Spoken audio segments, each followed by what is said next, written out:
If I score a spectacular goal, I should celebrate. First of all, it's always a special moment playing against my former club, who made me being as a player, as a person, and I have all the respect to the club, the former teammates, my fans.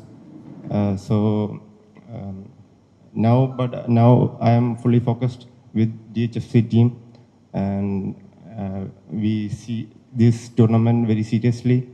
So now we are in semi-finals. So we'll give our best, and if I score, I love playing football. I enjoy every moment. If I score a good goal, I don't know. It's the moment. If I score a spectacular goal, I should celebrate. But always respect to the club, the fans, and my former teammates.